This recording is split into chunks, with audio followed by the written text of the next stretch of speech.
Head Champion with Big Thunder Marine. Today I want to talk to you about a very popular segment here, especially at the Lake of the Ozarks in the last about 5 years, is the center console market. You'll see them on the water, you see them out running around, and you may wonder why this boat? Why did the center console become so popular? If you've vacationed in Florida or one of the coast, you probably see them out running around, and back then you probably thought of it more of a fishing boat. Well, the boat's been adapted to more of a lake style boating, and there's several reasons and benefits why, and we're gonna go over those today. Another thing to take in consideration when you're shopping center console boats is the beam of the boat. The beam of the boat is important. Basically, the beam is how wide the boat is. Most of our stuff is around 10 foot wide, and so you want to check out the stats of anything that you're looking at.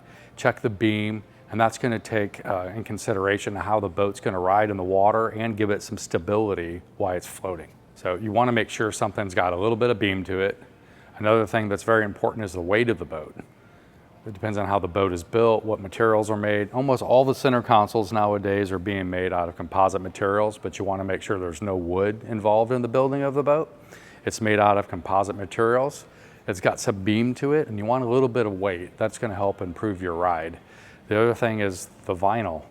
Vinyl comes in different standards, different ounces, and you want to do a heavier grade vinyl. That's going to give the boat some longevity. Vinyl will wear better and last longer. So those are a few meats and potatoes of the boats that we don't really ever talk about when someone comes in. We go through the boat, we look it over, we pick out colors, we pick out options, but we really don't get into how the boat's built. A composite boat is going to be something that's going to last a really long time. It's not going to rot. The vinyl, heavier grade vinyl, is going to be long lasting, whether it's here at the lake or in Florida in the sun. And the beam of the boat and the weight of the boat are going to dictate the ride of the boat. One of the benefits is the bow thruster on the boat. That helps with parking here at the lake, getting in and out of docks. It just takes a lot of worries out of boating, when you get to the dock and how you're going to get into the slip. Back of the boat, we're going to go to here, so the Mercury Racing motors. There's really not a bad outboard out right now. The Mercury Racing motors are what we use on a lot of the outboard stuff, but you may see some other power, and all the outboard powers really come a long ways in the last 5 years. The biggest benefit the Lake of the Ozarks boaters have with these are the non-winterization. So on this boat, when you lift it up out of the water, with the triple outboards, the motors are going to go ahead and drain, and that's going to kind of extend your boating season. The maintenance on them's down to about 100 hours after you do your break-in procedure. The Mercury Racing stuff or some of the other high-performance stuff that you see on motors sometimes will have overhead cost and rebuilds and drive, and so a lot of people have moved to the outboard. You can still swim off of it. There's a couple different ways to get in and out of the boat. One of the popular things that we're seeing is this dive ladder that's on the back of the boat that folds up and it stows away, super easy. This boat also has some really nice K-planes. These are the Mercury K-planes. Those are 380s, really nice size, help balance the boat when it's going down the lake. When you're shopping center console boats, this dive door's become more and more popular here at the lake. It makes it easier to board your boat and in the board position when you're on your lift. Go into slips, go into restaurants, go into friends' docks. This is a really nice way to get on and off the boat, tie up over here. It also has a ladder that's in the floor. So this ladder deploys up out of the floor, goes into the water, 4-step ladder. Makes it really easy to get in and out of the boat. The new center consoles, the interiors on them are way less fishy, pretty sporty. This is a cool touch material. So you can do some dark colors and not have to worry about getting it hot. Some of the boats have a walk-through transom on the center consoles and some don't. And it's really kind of personal preference. If you're not coving out and swimming off the boat, it's maybe not as an important feature to you. If you are, you may want to look at a model that has a walk-through transom to get in and off the boat easier. This rear sure shade's been really popular here at the lake. If you are coving out with the boat, you can extend the shade. It'll cover up the back of the boat. If someone's in the inside here not wanting to get in the water or wanting to get out of the sun a little bit, it's a great way to do it. This double row seats is super popular here at the lake. Probably about 80% of the boats we sell, center consoles, sports center consoles, have this double row seating. This may not be ideal for you if you're coving out, that kind of thing, but it comes in a rear facing seat. So when you come into Big Thunder and you meet with one of us sales professionals here, you may pick your brain a little bit. We kind of get into your head. We find out how you boat, what you're doing, how you're going to use the boat. Do you quit at Labor Day or do you continue your season? There's systems on the boat, even being outboards, that still need to be winterized. Is a seakeeper important to you? We really try to get into your wants and needs and make sure that we are fitting you with the right boat for how you're going to use it. Rear screen's a nice option. It's not something necessarily you need on the boat. Passengers in the back can see the information. Sometimes you'll see them in the arch. Sometimes they won't have them at all. It's just really kind of a nice feature. If you can control the radio back here, the lighting, pretty much anything that is on the screens up front, you can control on the screen on the back. Moving up to the helm, we still have the cool touch seats.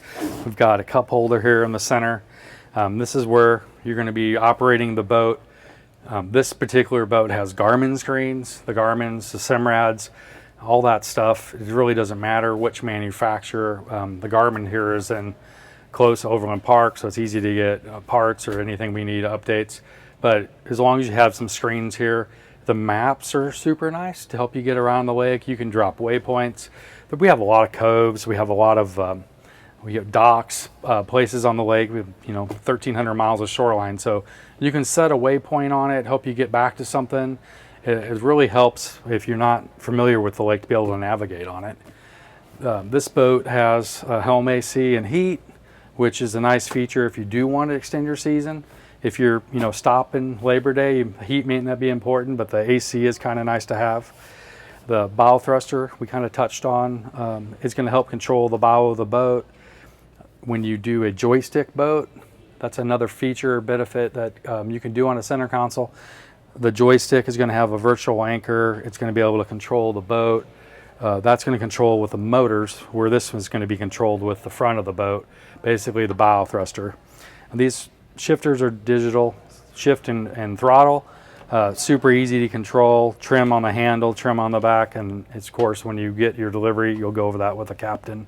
First seat, you kind of want to check the visibility of the boat.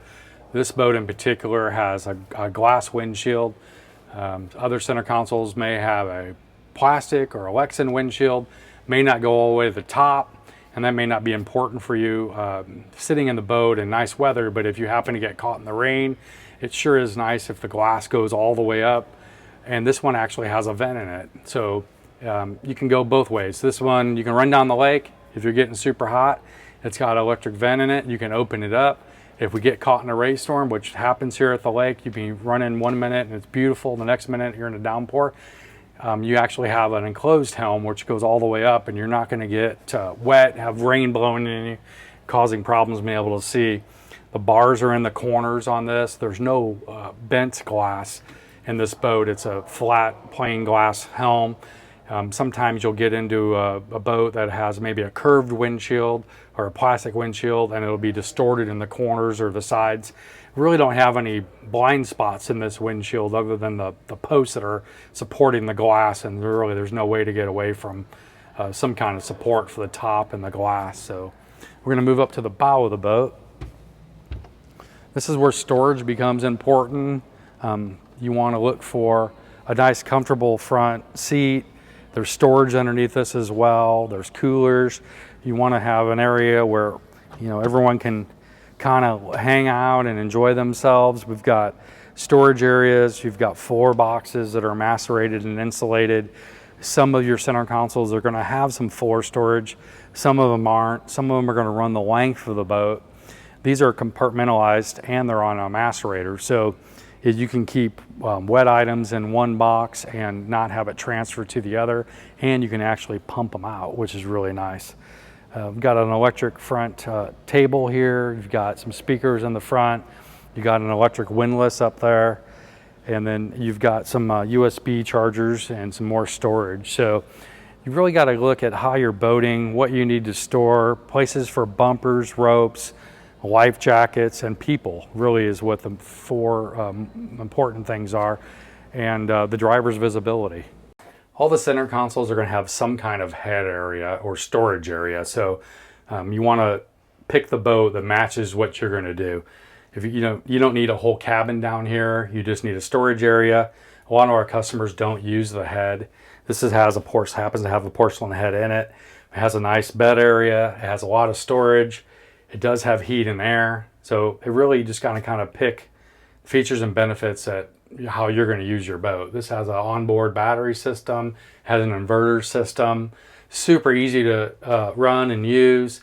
The controls are down here for the battery switches themselves. The key switches are down here, and this is also lockable. So we really just got to match up the cabin area of how you're going to use the boat, if that's possible. Probably the most important part on a center console is the ride. That's why we're buying the boat. We want it easy to control. We want it to be able to go down the lake. You want to entertain your family, feel confident in driving it. So the best thing probably to do is to get in several models. You want to run them on a Saturday afternoon. We like to take out our demos around 2 on Saturday. We run from a 3-mile marker up to the toll bridge. And then that way you have a good feel for the boat. You can see how it rides in rough water and decide if the boat's for you or not. Head Champion with Big Thunder Marine. If you guys have any questions at all about center console boats or any boat in general, please reach out to us. We're happy to assist you.